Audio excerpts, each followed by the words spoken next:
Hey, what's up, guys? Welcome into a brand new episode of the RSL Show. I am the host, Alex Napolis. Alongside me today is Joshua Clark. Josh, man, how you doing? Hey, it's Monday, right? Yes. That's all we gotta say. This is take two because Monday be Monday. So, yeah, it's Monday. How are you? I like the haircut. Thank you. Yeah. Yes. Yeah. After Andy, went and said that my hair was too shiny last episode, I was like, all right, it's time, and buzzed it all off this weekend. It's still got a good shine to it, though. It's nice. Thank you. Yeah. I love my hair. I wish I had thick hair like you did, honestly. Hey, so last podcast you said that you couldn't take another rival coming into America First Field and beating Real Salt Lake. Now we're here on Monday getting ready for the Open Cup, and Arsenal just walked away with a 1-0 win over Sporting Kansas City. But how you feeling after that win? I feel a lot better. I do wish it was a win with a bigger margin, but SKC did their best to make that as difficult as possible for us, so props to them. But 3 points is 3 points. It was an entertaining game for the most part, so yeah, I'm happy. Anytime Peter Vermes leaves upset, I'm pumped. I feel the exact same way. It wasn't the prettiest performance from Real Salt Lake, but they got the job done. Exactly. And I think that's the most important thing, is because we need the results at home. We need more points at home. And some way, somehow, Real Salt Lake just sneaked by and got it done. Yeah, and I feel like SKC was trying to do what Colorado did, what other teams have done, and kind of like Houston, and try to get under our skin a little bit to make us mess up. It almost worked, but it didn't this time. So a little bit of mental toughness from the guys was nice to see as well. This was a Kansas City team who was just leaking goals left and right. Conceded 3 against Portland, conceded 2 against Miami, conceded 3 against St. Louis, and conceded 2 against Minnesota. Coming into this one, not at the most best defensive form. They were scoring plenty, but they were conceding a lot. And I thought they did a good job of bunkering in and frustrating Real Salt Lake for the most part defensively. Yeah, their plan was to sit in 2 low blocks of 4 and hope to hit us on a counter. That was their entire game plan. Props to RSL for probing until we finally got one in, right? Obviously, we hit the post a couple times, had some really good looks with some last-ditch, defensive efforts to keep us out of the net. But, Chicho came through. And ultimately, Kansas City's game plan failed. Looking at this one, a pretty much a same lineup as we saw in Philadelphia, minus the Brody change. Brody coming in for Hidalgo on the right side, and then Crooks having to sit out with a little bit of a tweak. So Arango slides back underneath to the quote-unquote 10 role, and Julio starts up top. Looking at, Brody rotating back in and Crooks not being available and having to make that change where Chicho has to drop back into space, does that change any of the way you feel heading into this one? Only once you saw how Kansas City came out, right? Julio being in there, that's not really the guy you're looking for when teams are bunkering down, right? You're wanting him on a high press type team. So that was probably part of the problem in the first half, right? Not being able to find that space for Julio. He did have some decent looks, but that did suck. I think this game was tailor-made for a Crooks. I think he could have had a heyday, but injuries are injuries, right? And then Brody, he looks like he's lost a step, so I'm indifferent. I really like what Bodie's been able to do, so I kind of hope we see him start to get more minutes than he's gotten. He obviously got in late in the game, but yeah, it was fine. Smart move from Mastroeni there to bring in Bodie, taking off Katranis for the potential of a yellow card suspension. I like the move overall, but we'll get to that here in just a minute. I like Julio. I've said on this show many, many times that I am a big fan of Julio and what he does off the bench, his super sub role. But I completely agree with you that in the first half, for a majority of this one, we didn't really see much of Julio.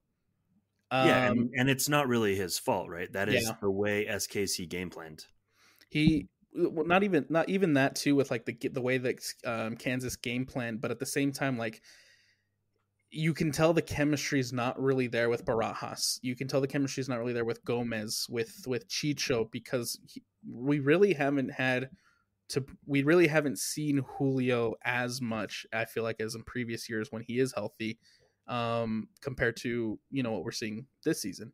Well, and honestly, the super sub role that we talk about for him is completely different than asking him to start a game. Yeah. Right. We're looking for him to go after tired legs as a super sub. And, teams are usually searching for a goal when he comes on as a super sub. So when you bring him on fresh, and he's not really a link up guy, so it's just not his style. So we start the match. It's a little back and forth to start with. Just a couple of opportunities here and there. There is one that I want to point out that was probably the closest opportunity to goal, was that corner in like the second minute of play, where I can't remember who swings it in. Maybe it was Catranis, maybe it was Vero. One of the two swung in a corner. Justen Glad rises up, gets a header on it, and just skims past the post. And I thought 2 minutes into the match, America First was going to erupt because it looked like it was going in. That would have been redemption for his 2-minute red card last year against SKC. So it's a shame it didn't happen. Good opportunity there for Justen Glad early in the game. It would have been amazing just to see America First erupt so early. Unfortunately, it doesn't. And then we kind of go into like this back and forth game where Real Salt Lake has possession, then Kansas has possession up until like maybe the 14th minute, where we see Emeka Nelly come in and absolutely take a guy down, try to stop a quick counter from Kansas, and draws the yellow card. And I love that tackle from Emeka, not only because it's the smart tactical one to make sure that the team doesn't hit you on a quick counter. Tone, bro. But it's an absolute tone setter. Emeka said, hey, this is my midfield, and you're going to have to get past me if you want to have anything going in this match. And I loved it from Anelli. That's one of the key points. I know Andy says it when Jake and I coached. That was one of our big things, right? First foul, a couple other first things, but first foul is very important to us because it really unsettles another team. You know what I mean? Yeah, for sure. And I think that's exactly what Emeka did in that situation, was because from there, before that, we hadn't really seen too many like challenges like that. And then Emeka comes in, makes that, and all of a sudden it's a much more physical game. Mm-hmm. And that suits us. So yes. From there, Johnny Russell has a couple of good opportunities, some that made my heart drop early in that first half, where Russell just somehow gets in behind the defense, has a couple of good opportunities. There's one specifically where Russell's like one-on-one with McMath, and he just like trips over the ball. Yeah, there was a lot of tripping over the ball from SKC this game. Just completely whiffs at the ball right in front of McMath, and I thought it was hilarious to see Russell, of all people, have that or do that. Right, and it just goes you to show the state of SKC, right? It's not good. No, just like last year. It hasn't been good for a while. To be honest, when you have a guy being the coach, the president, the GM, you have him doing everything. That's never a good sign, man. That's trouble. I don't care, right? The best coach in the world should not be doing that, and I'm glad it's Vermes trying to pull it off. So, props to him. Josh is here for Peter Vermes' downfall. He's been around long enough. It's time to move on. I'm so over the guy. He's just so. I 100% thought that he was going to be fired 2 years ago in 2022 when they started off really poorly. But was going to fire him himself? But I thought someone was going to get in there and be like, "Hey, it's time to move on. It's time to pack it up and move on to the next thing." But here we are 2 years later, and he's still there. Well, think about it. If the ownership decides to move on from him, they have to bring in a GM. They got to bring in a president. They got to bring a coaching staff. It's a big move at this point for SKC. They've set themselves up. They've set themselves up for some woofs later on. That, and they have done it feels like they haven't done anything to replace their aging stars. We talk about Russell, who is clearly past his prime. Yep. A good Russell would not have tripped over the ball in front of Zach McMath like that and completely missed the box. No. Those are the opportunities where a good Russell punishes you, puts it into the back of the net, and now all of a sudden you're like, whoa, what just happened? Prime Russell also doesn't get subbed off in the 60th minute. He did get subbed off early, which surprised me. I'm fine with it. I mean, yes. At the end of the day, like, yes, it's just surprising that the RSL killer was subbed off so early. Yep. But that just goes to show that he is not that guy anymore. No. Do they really have that guy right now? I mean, Polito doesn't look great. Sauli, I can't say that guy's name. He's fine. Yeah, he's fine. Thomy's fine. They're all just fine players now. No one's all-star. No one's a killer. No one's stepping up. And that's fine by me. Stay crappy. To finish talking about that first half, as you mentioned earlier, there was a lot of opportunities where it looked like KC was about to start building a good attack. KC was about to start going forward, but then they either tripped over the ball, just gave away the ball, made some silly error to give Real Salt Lake back the ball. And I think the thing that irks me about that first half is that Real Salt Lake had a lot of opportunities to capitalize on those mistakes, and just could not do it. Yep, but that's soccer sometimes, right? As frustrating as it is, and that's where part of me, was talking about the trap game last week.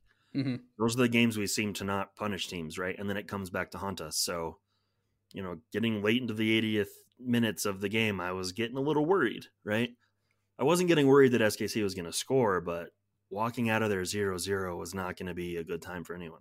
For sure. Well, I mean, even at halftime, we're sitting there at 0-0 going into the break, and I'm thinking to myself, like, what does this team have to do to be dominant at home? Right. What is it going to take? Yep. Because it seemed just like we were heading the direction of Columbus, where we had good chances, good opportunities, but we just couldn't score. And it boggles my mind that we go from a 4-0 away from home at Chicago to a beautiful result in Philadelphia to, we can't score again. Right. It's frightening. Yes. But we got our goal. Chicho did his thing. So, I mean, yes, I'm still concerned going forward at times, right? Like, are we really going to be able to turn the riot into the fortress? But I think we're on the right path here. Like I said, I love that we got the 3 points, but we need to figure things out at home, because a team in better form coming to America First Field, that's not Sporting Kansas City. They punish us in the first half. Absolutely. Yeah. That opportunity from Russell, if it's any other player, we're down a goal heading into the break. Yep. At halftime, go ahead. But if we're down, a goal going into half, SKC's already sitting back. They're going to sit back even more. You know what I mean? Yep. It's just going to make it harder for us to score. So, thankfully, that didn't go in. At the break, Diego Luna subs in for Fidel Barajas. Diego Luna is introduced after missing last week due to that precautionary injury. And then 47-minute free kick for Real Salt Lake. Ball's floated in. Shallowy goes to ground, and Brian Vera goes over to Daniel Shallowy, just picks him up and walks away. Like a toddler.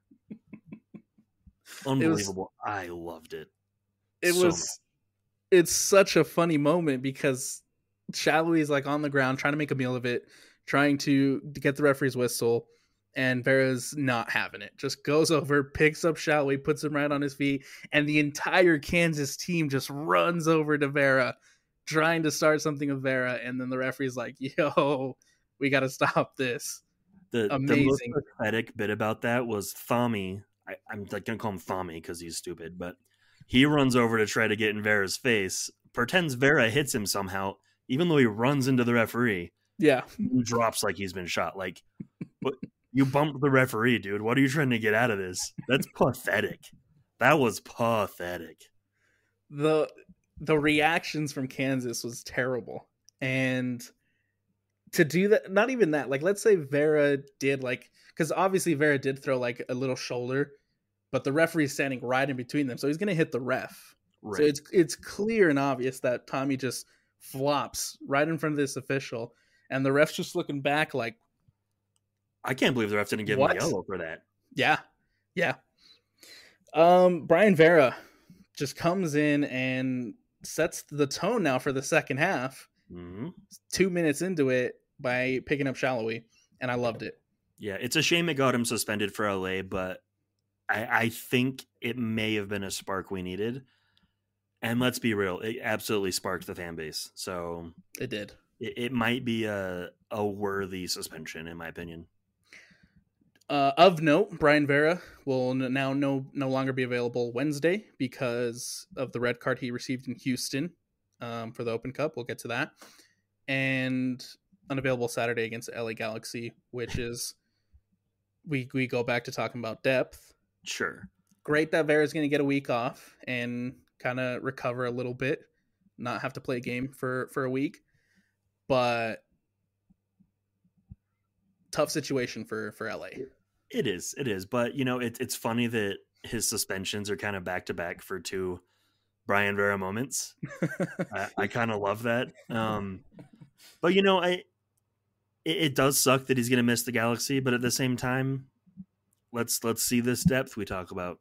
It'll be okay, right? We played with Bodie Hidalgo and Brian Oviedo at center, back a couple weeks ago. Like it's okay.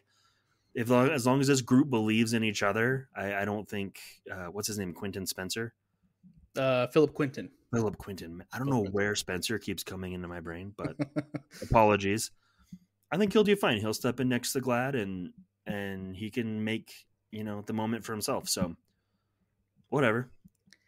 So 59th minute, excuse me. Bodie Hidalgo comes in for Catranis. It seemed like right from there, Real Salt had a lot more opportunities going forward, and Kansas City's midfield just like died down. They were tired. They were completely non-existent because everybody was just sitting back at that point. Mm-hmm. And it seemed like at the 60th minute, Kansas was happy to walk out with the 0-0. Yep. They said Peter Vermes and company said, "Hey, we're okay with this. Let's get the point. Don't let them score."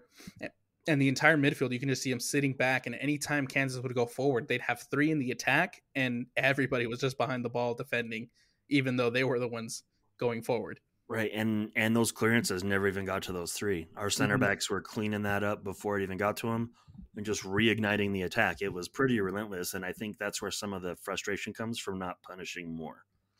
Right, they were leaving themselves open to just get beat. So we get deep into the 80th minute, deep to the 80th minute, and we're still 0-0. I'm freaking out because I don't want to go 0-0 to Sporting Kansas City. No, it's a blemish. It's a black eye for ourselves. But then we get a free kick in a dangerous opportunity, and Brian Vera steps over the ball, lobs it over to an unmarked Chicho Arango, and Chicho Arango does what Chicho does and puts it into the back of the net off a snap-down header. You know, you think playing defensively all game, sitting back, you're not really expending a lot of energy, you'd be able to mark. Yeah. I'm glad you didn't, but I'll take it. Let's go Chicho. And I get, so the person that was supposed to be marking Chicho on that free kick was Willie Agata. Big body, physical striker, going up against our big body, physical striker. And he just uses his speed to say bye and goes to the back post completely unmarked. So very, very poor marking on Agata's part. But I'm happy. Arango does what he does, and Real Salt walk out with 3 points at home. Absolutely. It's a beautiful thing. And I know you mentioned Luna coming in at half. I think he was very integral to us creating better chances. It was less direct with him, right? We saw a lot more, triangles and interchanging in the midfield. And, so I just wanted to give a quick props to Luna because I know a lot of people are very impatient about his stats. But this is a playmaker. This is what we need Luna to do. And boom. This is probably the least impactful game that I've seen Barajas have so far. But sure. I don't think that has anything to do with Barajas specifically. I think that just has to do with the way that Sporting Kansas had 7 guys behind the ball at all times. Yeah, he's got a little bit of Julio to him, right? He's a winger out and out, and there's no space. There's no space for switches. There's no space for getting out and running, right? Gomez did a lot himself to make himself that space. But that's, a little bit of SKC defending. And I know Gomez is young, but Barajas is younger. So a little bit of experience there. I sometimes, in the past, we've criticized Pablo for the substitutions and his sub pattern. But I think in this one, him and his coaching staff did a fantastic job to recognize what was happening in the game and made the right moves. Even I questioned the Nelson move with you guys. Even I questioned it. I was like, "What is he doing? It's 0-0." Right. Should we be pressing? Yes, but it ended up working, and I think every substitute that came in, except maybe the Chang one at the very end to kill some time and save some legs for Gomez, I think all of them did wonders for what Real Salt Lake want to do going forward. Yeah, I'd agree. I think Nelson definitely looked rusty. Yeah. Rightfully so. A couple errant passes, some wonky touches, but overall a job done. I hope he gets to see more minutes on Wednesday, kind of get back to his normal self. But yeah, I agree with you. All the subs did what we needed them to do, and that was to get a result. I think now we have to go back to one of our conversations too that we had a lot before the season started, and that was about our defense. We had a lot of questions about the defense coming into this season. Now we are tied with Cincinnati as having the best defense in the league, and Zach McMath is a top 3 goalkeeper as far as saves per goal goes. Yeah, thank you, Alexandros Katranis. Wonders that man has done for that defense. But honestly, I'm also going to give a lot of credit to the rest of the team, right? And Pablo kind of touched on this in the postgame, but we also talked about it during the game.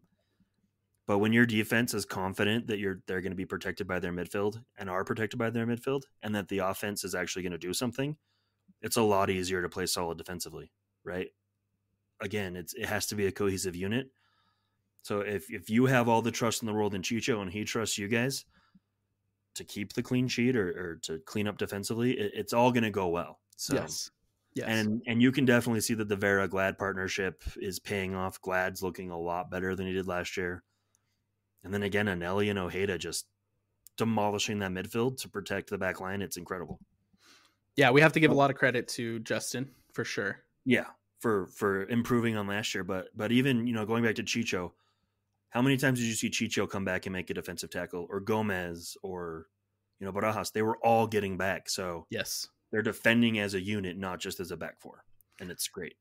Which, if you look back and remember last season, that summer stretch when Real Salt Lake were fighting for 3rd and 4th place, when we were really, really good in the summer, that's why we were very good, is because this team was defending as a unit. We saw it kind of drop off a little bit once Ruiz got injured last year.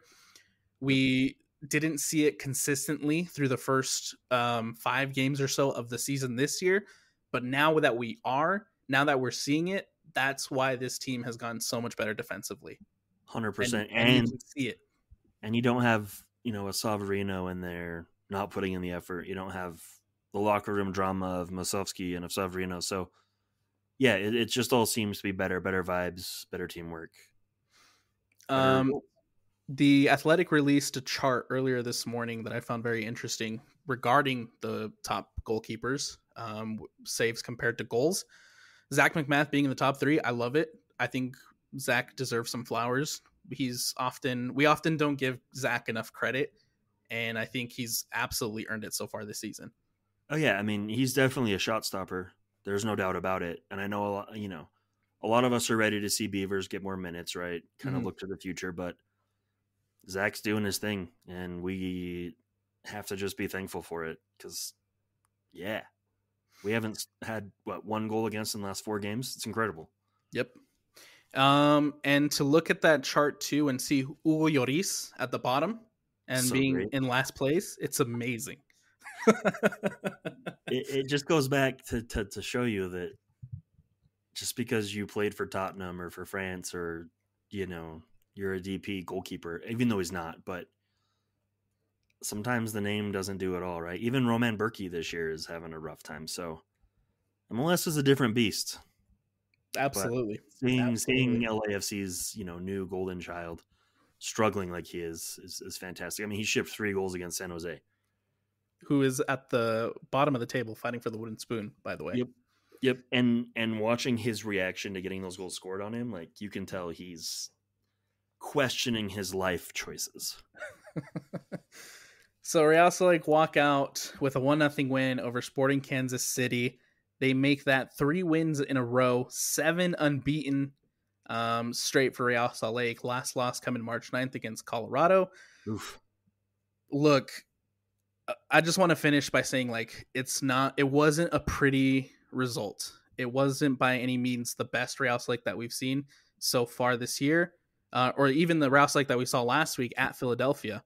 It was rough at times, but at the end of the day, they got the 3 points and they figured out a way to win. And that's a sign of not only a confident team, but a team that can compete for a lot. Exactly, right? Like, the best teams aren't always thrashing everyone 7-1 and riding high.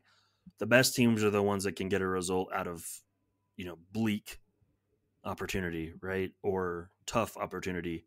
And we've seen that toughness from RSL this year. We saw it against Philadelphia, right? That was going in and getting a result, no matter how you frame it. And then this SKC one, you're beating a team that is happy to sit back and hope you don't score. So, yeah, I mean, the outlook is good. I have to remind myself that we're just a little over a quarter way through the season. Yes. That's a long way to go, but right now, pumped. Right now, we are looking good. Real Salt Lake at the top of the Western Conference, now with the sole possession, no longer tied with points with Galaxy, no longer tied with anybody else. Sole possession of the Western Conference lead, first place with 21 points.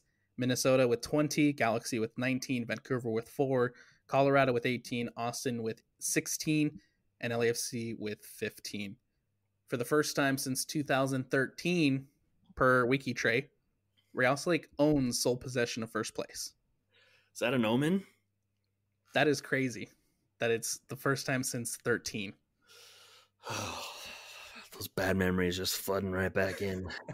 So yeah, I'm thinking of the positives right now. I'm looking at the fantastic regular season that Real Salt Lake had, that improbable run, coming back and beating the best team, quote unquote, in the league at the time, which was the Galaxy, after losing 1-0 on the road.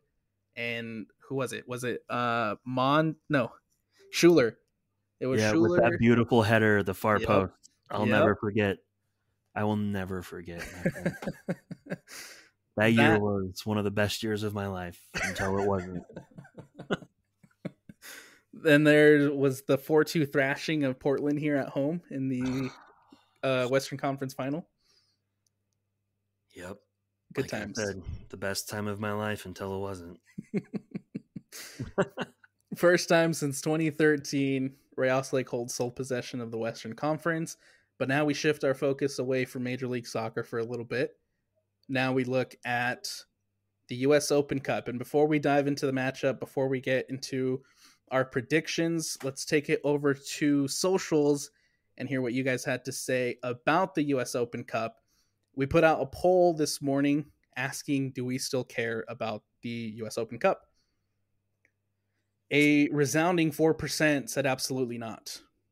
Last week we were saying 50-50. Only 4% came back and said absolutely not. Surprisingly, 6 people said Leagues Cup is better.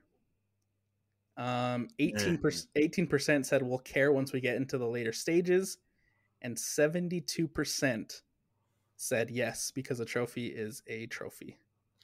And I still agree that a trophy is a trophy, but I'm still petrified of just getting injured and falling apart and then ending up not in the playoffs or something. It's just me being pessimistic, let's be real. But I hope we go down to New Mexico and get to see some new faces and give them a whooping. That'd be nice. And then you look at last year's Open Cup run. I feel like what sparked that fantastic summer for Real Salt Lake started with the Open Cup. With that Las Vegas win? The one at the Portland win at Portland. Because even the Vegas one was like a gritty, ugly win. It was a slog. I don't remember that game being being well. Oh, it was awful. Until Yeah. like the 98th minute, it was awful. I think that Portland game kind of sparked that summer run and obviously that semifinal run. So I'm hoping Real Salt can replicate that, can take the positive momentum and a positive result against New Mexico, bring it back to Major League Soccer, and just continue what they're doing right now. Which I sure hope so. Yeah, which honestly, like from what we've seen so far through 11 games, like there's no doubt in my mind that it's possible. When does our transfer window open? Man, I really hope we see some backup for Chicho come in. I'm still so nervous about it. I'm just nervous. I'm a nervous Nelly. Somehow Real Salt still has DP spots open. So summer moves should be coming in. Should be coming in. I think it would be not smart of Real Salt to not use that last DP spot for sure.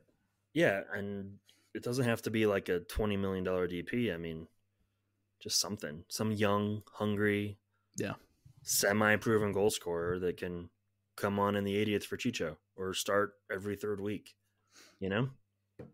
Just something to help Arango, because if Real Salt can get the DP right in the summer, who knows where this team can go.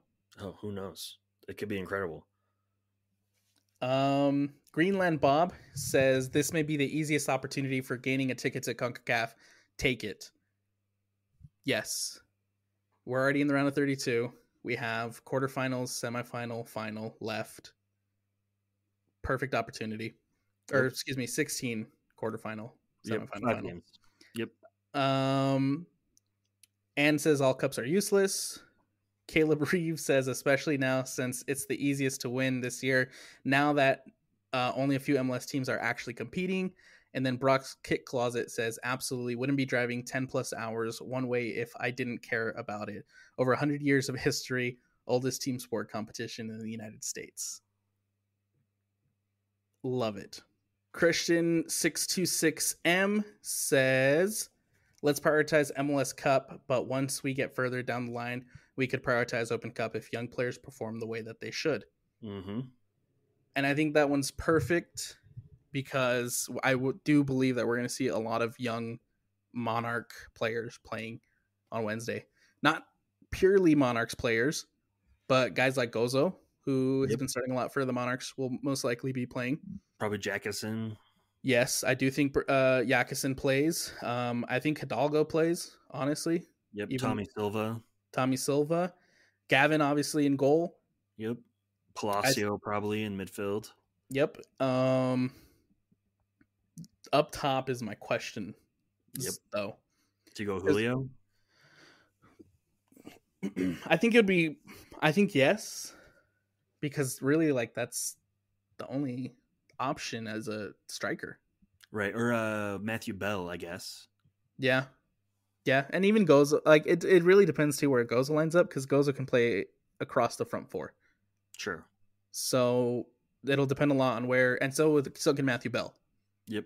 So I think it really depends on where Bell, Gozo, and everybody come into all this. But it's a great opportunity for those guys that we don't necessarily see, Elijah Paul maybe, to come into this game and earn their opportunity, earn their chance. Who do you think plays next to Palacio? Because I feel like Ojeda and Anelli need some rest. Yes. I think as much as I love Ojeda and Anelli and I love what they've done this season, they need rest. And I don't think they should be risking it at a U.S. Open Cup match on a Wednesday. Going to LA, yeah. Right before Los Angeles. Give them a break, but who do you slot there? Like, I mean, let's look at the roster real quick. Noel Caliscan. Oh, yep, there you go. He's probably going to be it. Ooh, Iskandarian can do it. Yeah, it's probably going to be Caliscan and Palacio in the midfield. Yeah, I don't know how those rules look when it's not MLS competition. I'd have to get clarification on that, but there's only one affiliate left, and it's New York City FC.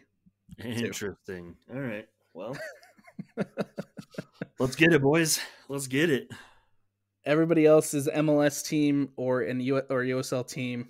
Yeah, the path is open there. Alan Outcast says Monarch should play. Kevin says, your boy Kevin says MLS Cup was 2009. 2009 with 4 exclamation points. Let's win the MLS Cup and then go after other cups. We need that for the club and the fans at the end of the season. It all comes down to MLS Cup. Anyway, does anyone talk about the Open Cup? Not really. Just put the bench players out there. Get the experience. Don't risk our key players. That sounds like Andy actually submitted that one.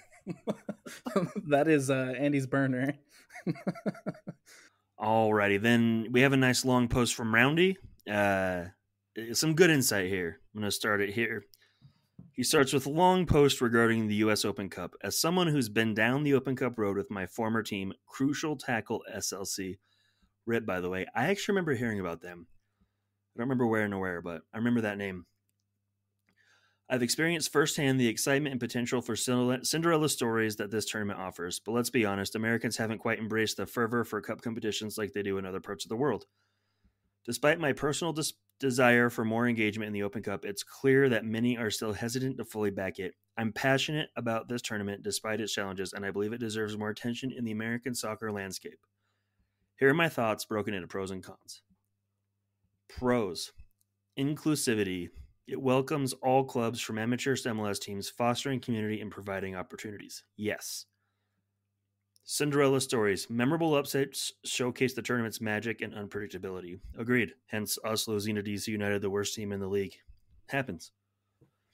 Path to international play. Winning earns a spot in CONCACAF Champions League, boosting U.S. soccer's global profile. Absolutely. Cons. Lack of recognition. Limited media coverage and marketing diminish its prominence. Fixture congestion. Adds strain to MLS teams' already crowded schedules. And then inequality. Disparities in resources and facilities can tilt the playing field against lower division teams. Absolutely, right? If you're playing like, let's think of Las Vegas Lights Field, for example, last season, right? Yeah. Horrible, right? There was weeds growing underneath the bleachers. and that's second division, right? Not many second division sides have resources. So it is harder for them to really make a push, but when they do, it's awesome. Hence, what was it? 2 years ago, where Sacramento Republic of the USL went to the Open Cup final against Orlando. Yeah, I would love to see that more. I would love to see that more. Either a USL final in CONCACAF, that'd be sick, or a USL MLS. I think that's all super fun. That's probably my favorite part about the Open Cup, and just the ability to have these teams like Sacramento have that ability to go fight for their chance to play for CONCACAF Champions or CONCACAF Cup. Yeah, I personally, I love the games that we play against USL sides versus MLS sides, right? We see the MLS sides all the time, so it's so much funner seeing these teams you don't see often and seeing a new batch of players. That's personally my favorite bit. So if we can go the whole way playing USL sides, I'd be so happy. And it's very possible this year. It is very possible. It is incredibly possible this year. But we got to take care of business first, right? Absolutely. And that's New Mexico United. I don't know anything about New Mexico United. I know they're in New Mexico, and they had Devin Sandoval. They had Devin Sandoval, yes. I think Ryden's still there. I think Justin Portillo might be as well. Let's look up their roster, huh? Let's do it. I'm looking at it right now. Goalkeepers, never heard of any of them. Chris Gloucester's on their defense from Minnesota United. I remember him. Kalen Ryden's still there, so a little RSL connection. That's fun. Nice. Let's see. They don't have Justin Portillo anymore. They have some sick jerseys, though. But yeah, that's the only two names I recognize from this squad. There is one name that I recognize, and that's Abu Dunladi, who used to play for Minnesota United, who loved to score against Real Salt Lake. Oh, great. That's just what I want to hear. That's the one name I remember. I don't even see him on here. Maybe they haven't updated their website. Oh, maybe not. But he's there. I think he's their striker now for New Mexico United. And I don't think this is a team we should take lightly. New Mexico United has had a lot of success in the USL. They have been a very good team over the course of the last couple of years. And even now, they're off to a very hot start. 5 wins, 1 draw, 2 losses, 16 points, currently sitting in second place of the Western Conference, only behind Sacramento Republic. I don't think this is a team that Real Salt Lake should take lightly. This isn't going to be that cakewalk of a win, because even when you have teams that are, if you're supposed to cakewalk, you get stuck in hailstorm situations. Yep, and like you said, New Mexico has been one of those lower division teams that does have some resources, so they're going to be a decent side. Do you dare with any prediction for New Mexico? I don't know what the lineup looks like, so I don't think it's fair to try to predict this one. I think at the end of the day, you just gotta go in there and win. Yep. That's my prediction. You just gotta go in there and win. Survive in advance if you have to, but just what we talked about with there being only 8 MLS teams in Open Cup this year, the path is there for Real Salt Lake to get into Champions Cup soccer. And look, like, yes, we can have a good run in Leagues Cup. We can have a good run in MLS and, fight for an MLS Cup. That would be amazing. But you have this path right here too that I think Real Salt Lake should be taking advantage of. Yeah, it's kind of like you want to beat this new video game, and you can either beat it on easy, medium, or hard, right? This is technically the easy way, but you still have to try. Yes. So, we'll see. We'll see. Just go out there and win. That's the only thing I ask of Real Salt Lake in this one against New Mexico. Josh, any last thoughts? Any last things you want to say before we wrap this one up? No, I got nothing. I'm in a happy mood right now. I'm excited to see some kids play. And we'll see how we're feeling going into Saturday. New Mexico United, Real Salt Lake. That one kicks off at 7 p.m. That one will be available to stream on YouTube and on ussoccer.com. I don't think there will be any TV coverage for the Open Cup. I think you just have to watch that one on YouTube. But we'll be back on Thursday to break down everything that happens in the Open Cup and to get you ready for the big matchup against the LA Galaxy on Saturday. So with that being said, thank you for tuning in. Thank you for subscribing. Thank you for following. And thank you for supporting the RSL show on the KSL Sports Network. We'll see you guys later.